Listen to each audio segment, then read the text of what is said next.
ahora muchos peruanos no ven salida a la situación, tanto los que protestan como los que se ven afectados por la protesta. Buenas tardes, Karina, un gusto saludarle. Muchísimas gracias. ¿Qué nos está pasando? Vamos de lo general, de lo amplio a lo particular, porque yo que estoy aquí, que soy periodista en un medio de comunicación expuesta en las redes sociales, me doy cuenta de la agresividad de la gente, la agresividad en varios ámbitos. Me doy cuenta en la televisión, cuando se cubren las protestas, en las redes sociales, y se parte de algo, de que creen cualquier cosa, creen los fake, creen en el chisme, creen, ya no importa en qué creer, creen en lo que les conviene. ¿Cómo lo analiza? Sí, en primer lugar, me parece excelente la denominación que le dio la ciudad de la furia. Y efectivamente la descripción que ha hecho es muy precisa. A Exitosa. manera de marco internacional, el Perú es uno de los países que está demostrando este tipo de polarización e irracionalidad. El tema de la pandemia ha golpeado mucho y ha aumentado los niveles de depresión. Y en el Perú, como era de esperar, coherentemente con que fuimos el país récord mundial de mortalidad por COVID, nuestros índices de depresión que se esperaba al inicio de la pandemia iban a ser 30%, se han alcanzado el 5.5 veces, no por ciento, sino 5.5 veces. La depresión tiene tiene más características, por supuesto, pero dos aquí pertinentes. Por favor, Primero, yo le que pido, para no cortarlo, porque me acabo de dar cuenta de la hora, me tengo que ir rápidamente a una pausa comercial. Rapidita, regresamos con esto que nos incumbe a todos, porque todos estamos metidos en este ambiente que me atrevería yo a decirle tóxico. Pero regresamos con Jorge Yamamoto para que nos cuente cuál es el origen y cómo salimos de esto. Regresado rapidito porque esta conversación en realidad es una conversación de fondo que tenemos que tener en cuenta todos para entender qué es lo que nos está pasando. Estamos con Jorge Yamamoto, psicólogo social, que nos está explicando por qué vivimos dentro de la ciudad de la furia. Exitosa. Usted nos dice que la pandemia nos chocó. Por supuesto, en términos mentales, hemos tenido una depresión que se ha multiplicado por 5 de lo que los porcentajes esperados. ¿Esto cómo repercute? Sí, hay dos características de la depresión que son muy pertinentes acá. En la depresión, el área racional del cerebro se adormece y nuestra conducta está gobernada por nuestras reacciones. ¿Eso qué quiere decir? Que tenemos el cerebro de hace 5 millones de años y en vez de pensar, rápidamente nos conectamos con una idea, nos bloqueamos y defendemos esa idea. Entonces hay un grupo de personas que se van a conectar con los antimarchas y otros que se van a identificar con los promarchas y ahí se acabó el análisis y el razonamiento. Y la segunda característica de la depresión es la irritabilidad. La gente cree que alguien deprimido no va a tener fuerza y va a estar simplemente tirado en la cama. Esa es una fase de la depresión, pero en general las personas están en modo de supervivencia, de emergencia, de amenaza. ¿Y eso qué quiere decir? Que cuando normalmente reaccionaríamos discutiendo o ya dejando pasar las cosas, nos ponemos rabiosos y vamos a ir con la pata levantada. Entonces, esta es una condición que se ha exacerbado en los últimos meses, porque sobre mojado ha llovido y en cantidades de tormenta y su huaico más. ¿Por qué? Porque veníamos de un estado de inmoralidad alucinante, de incompetencia inimaginable. Entonces, en esa situación nos agarra Exitosa. poco racionales y además la cereza que completa la torta del mal es que ahora muchos peruanos no ven salida a la situación, tanto los que protestan como los que se ven afectados por la protesta. Y cuando no hay solución, cuando no hay luz al final del túnel, ese pensamiento, esa percepción es la que aún dispara más la depresión y nos pone en modo agresivo. Dejamos de pensar y hasta en las familias, en la calle y en todos lados vamos a tener no solamente falta de empatía, sino ganas de fastidiar al otro. Muy bien, entonces ganas de fastidiar al otro, me quedo con eso porque yo le había dicho, ¿no? Veo que hay agresividad, veo que no hay esas ganas de buscar si es que de repente el otro tiene la razón, de repente yo me estoy equivocando, de repente termino siendo un cínico, ¿no? De repente no, yo soy el que no estoy por el buen camino.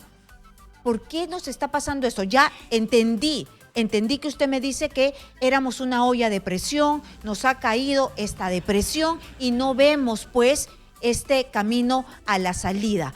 Pero encima de esto hemos perdido la racionalidad para saber, ¿me estoy equivocando? ¿O es que ya simplemente estamos cerrados y cómo volvemos a abrirnos? Efectivamente, el Perú en el pasado, antes de la pandemia, no era necesariamente el país más racional, pero ahora ya nos hemos vuelto hiperreactivos. Anteriormente, un patrón que habíamos encontrado en nuestros estudios que tipificaba la conducta del peruano era el animus jodendi, pero ahora ha mutado al animus destructivus. Es el placer o el afán de destruir, como lo estamos viendo en las noticias. Un paralelo que ocurre en grupos más pequeños en el mundo es el movimiento anárquico, que son personas que no tienen una esperanza de desarrollo y que tienen altos niveles de depresión histórica. ¿Y a qué se dedican? Se dedican no a tener una meta de desarrollo individual o familiar, sino a vivir de forma autodestructiva o destructiva. Entonces acá en el Perú tenemos una sociedad con un grupo muy grande de anarcos y que en algunos casos, como hemos visto en la televisión, se ponen a tomar, ya no en la discoteca, sino al lado de la plaza, y en vez de bailar agresivamente entre ellos, agarran piedras y se ponen a hacer sus actos destructivos. Y esa es una tremenda alerta para el futuro y el presente, por supuesto, de nuestra sociedad. Muy bien, entonces usted pregunta. Sí, usted nos acaba de decir algo, ¿no? Antes había ánimos de joder, ahora hay ánimo de destruir. Esto, ¿dónde coloca a los cínicos, a los que te mienten sabiendo que te están mintiendo? ¿Dónde hay eso que ahora se conoce de la posverdad, que le está haciendo tanto daño a nuestro país, que lo está destruyendo? Porque ahora tú no puedes decir, ¿sabes qué? A mí me parece que hay vándalos, tirapiedras que están destruyendo, y ¿sabes qué? A mí parece que hay un exceso en el uso de la fuerza. No, o tienes que decir que odias a la policía y que no hay vándalos, porque si no, estás podrida. Sí, efectivamente, hay por lo menos 3 tipos dentro de este grupo que ha señalado con mucha precisión también. El primero es el que se cree su propia mentira, es decir, toma 3 piezas de lo que escucha, sin ver si eso es correcto o incorrecto, y lo conecta con la agenda que ya tiene. Entonces, por ejemplo, si ha tenido familiares que han participado en luchas sindicales radicales, si ha ido a un colegio y donde sus maestros de escuela han sido estos de la rama del gremio de profesores más pegado a la izquierda radical. Entra a una universidad y en vez de enseñarle ciencia, le enseñan marxismo. Entonces conecta con su agenda y empieza a cerrar la verdad y se aferra a ella. Entonces ahí se han hecho experimentos no solamente con este tipo de ideas, sino en todo el mundo. Una vez que la gente se aferra y está cerrada, no razona, va a filtrar toda la información que sea contradictoria con su pequeña verdad cerrada y va a ponerle atención a toda la idea, los noticieros, la evidencia, entre comillas, que sea coherente. Por eso muchos noticieros en Estados Unidos polarizan, los que están pensando por la derecha y los que están pensando más por los demócratas. Así Pero también perdón, pero esa aunque los información. noticieros no polaricen, usted me está diciendo que estas personas descartan lo que puede estar muy Exitosa. al medio y lo que puede estar muy imparcial porque solamente toman lo que ellos creen que es verdad. Y más aún descartan lo que contradice, solamente se quedan, o sea, es como núcleo duro, ¿no? A veces en una charla, por ejemplo, yo estoy explicando durante 40 minutos lo importante que es hacer deporte, por poner un tema neutro, y al final viene una señora y me agradece, qué buena mi charla, y sí, pues por eso no hay que hacer deporte nunca y hay que hacer que los No, hijos no desgasten sus músculos. no. Entonces ya hay núcleo duro y eso que hace además que nos molesta y nos irrita cuando alguien nos dice algo contrario. Y si encima estamos medios depre, ya vamos con la pata levantada y podemos observar que ahí el diálogo es una pérdida de tiempo. Pero esto, desde su punto de vista, es un movimiento mayoritario en nuestro Perú, en nuestro país. En este momento son más los que están cerrados, estos que no entienden y que están con el cerebro como hace 5 millones de años.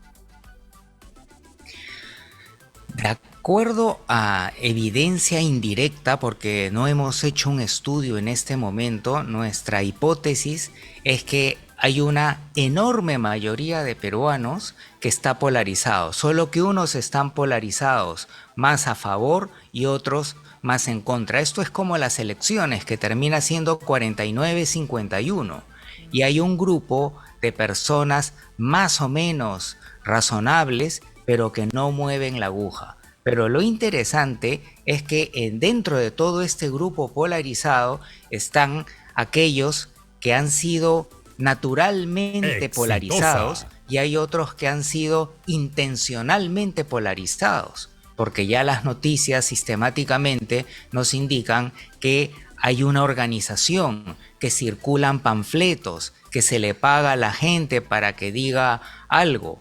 Entonces ahí hay esa perversa orquestación y administración de la ira, lo cual es sumamente peligroso.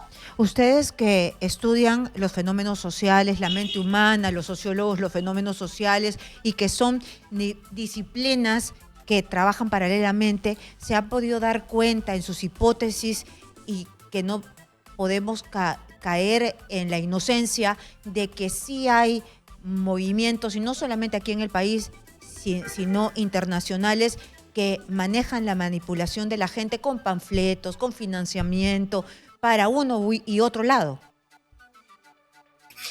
Definitivamente, y el hecho que en Chile hayan pedido los grupos de izquierda una constitución, que haya habido algo semejante años previos en Venezuela, que ahora sea tema de agenda dura en el Perú y que todos estos personajes se reúnen a veces en Bolivia, a veces en otros países, y que los presidentes de este corte no reconocen a Dina Boluarte como presidenta, no es casualidad, no es generación espontánea, sino que hay una organización, por lo menos latinoamericana y caribeña, que está influyendo en parte, no en exclusiva, en lo que estamos observando.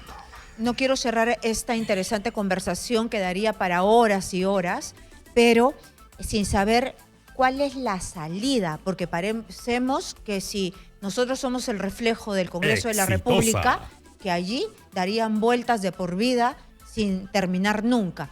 ¿Cuál es la salida? ¿Por dónde empezamos?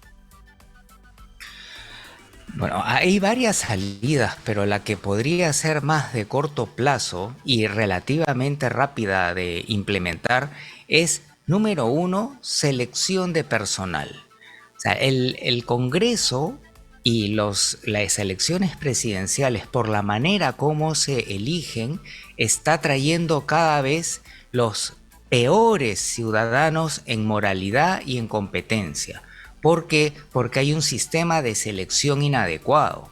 Como podemos ver en otras organizaciones, se investiga cuál es el antecedente de las personas y sin politiquería se cortan a todos aquellos que tienen simple sospecha y luego se van evaluando sus competencias y queda un grupo sobre el cual se puede elegir. Entonces, dado que el sistema de elección no permite conocer a profundidad la vida y milagros porque la gente no lee o porque no se investiga debidamente, entonces hay que proveer de candidatos sumamente filtrados. Y recordemos que se dice, piensa peruano, pero ¿qué va a pensar si está entre Alibaba y el loco Perochena? Entonces, llevarles una lista filtrada, muy bien filtrada, para que pueda haber una elección es un punto cero. El punto uno es bajar las revoluciones, porque cuando he dicho que ahora no se puede dialogar, no quiere decir que nunca se deba dialogar, el diálogo es fundamental, pero cuando ya una pareja se está tirando las ollas y se está estrangulando, ahí no hay diálogo. Hay que bajar la calma, la ira, hay que hacer que la gente se relaje y ahí empieza a tener algún tipo de acción el razonamiento. Y también todos estamos más o menos de acuerdo con que queremos salud, educación, seguridad ciudadana. Ese no es el problema. El problema es que no estamos de acuerdo en la forma cómo se obtiene eso. Y ahí la ciencia es sumamente importante, porque más allá de que yo opino o el otro opine, se van dando pruebas y evidencias sistemáticas de qué es lo que funciona mejor. Entonces esos dos elementos, poner un proyecto con evidencia de cómo resolvemos los problemas en los cuales todos estamos de acuerdo y evitar que los más delincuentes e incompetentes lleguen a la fase final de elección, eso podría tener resultados dramáticos, rápidos y positivos, siempre y cuando la gente deje de estar tan agresiva, tan loca y piense un poquito. Muy bien, muchas gracias. Totalmente de acuerdo. Eso va a calmar muchísimo a la calle. Elecciones con la mejor calidad de gente. Eso va a calmar pues al pueblo y que todos pongamos un granito de arena para dejar de estar tan rabiosos. Ya sabemos por qué.